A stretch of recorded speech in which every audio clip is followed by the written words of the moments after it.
Updates at pinakahuling mga usapin sa mundo ng palakasan. Atin ang pakinggan dito sa Ang Pilipinas Ngayon. Magandang araw, narito na po ang Sports Balita.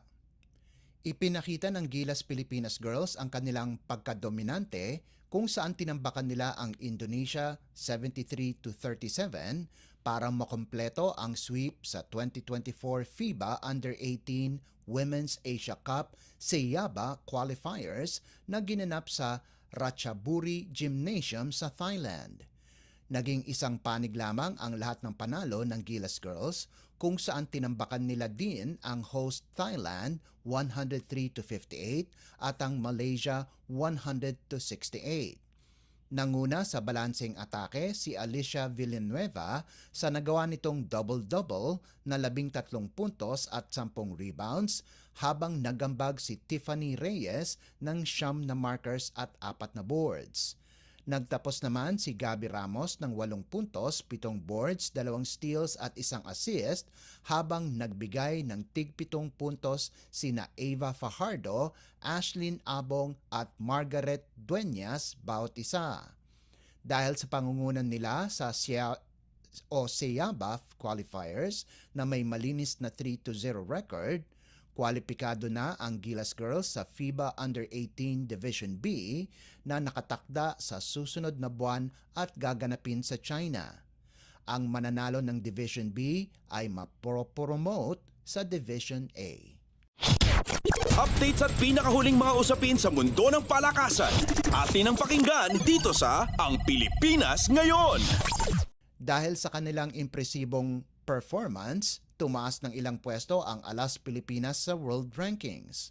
Mula sa number 63, umakyat ang Philippine National Women's Volleyball Squad sa number 55 sa pinakahuling FIVB World Rankings kasunod ng pool stage ng 2024 AVC Challenge Cup for Women kung saan naipanalo ng Nationals ang lahat ng kanilang asignatura para sa malinis na 4-0 record.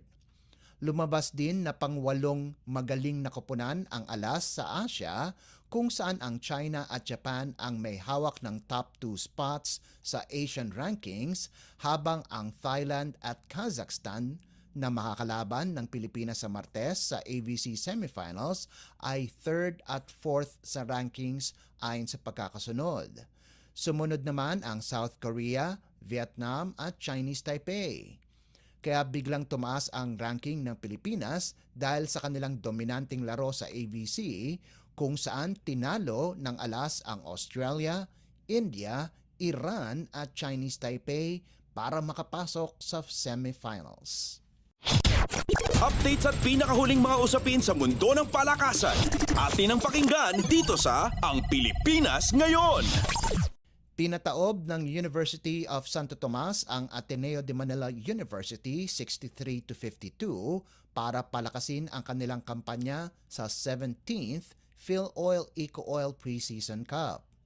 Dahil sa panalo, napaganda ng Growling Tigers ang kanilang record sa 2-2 habang wala pa ring nakukubrang panalo ang Blue Eagles sa loob ng 2 laro. Nanguna para sa UST si Peter Osang kung saan nakapagtala ito ng double-double na may 16 na puntos at 12 rebounds. Maganda din ang ipinakitang laro ni Fortsky Padrigao para sa koponan ni head coach Pido Harencio kung saan nagbigay ito ng 6 na assist kasama pa ang 3 puntos. Sa kabilang banda, nagtapos ng may 11 puntos si Andrew Bongo para sa Blue Eagles. Samantala, nananatiling wala pa ring bahid ang kartada ng University of the Philippines pagkatapos talunin ang National University 73-63.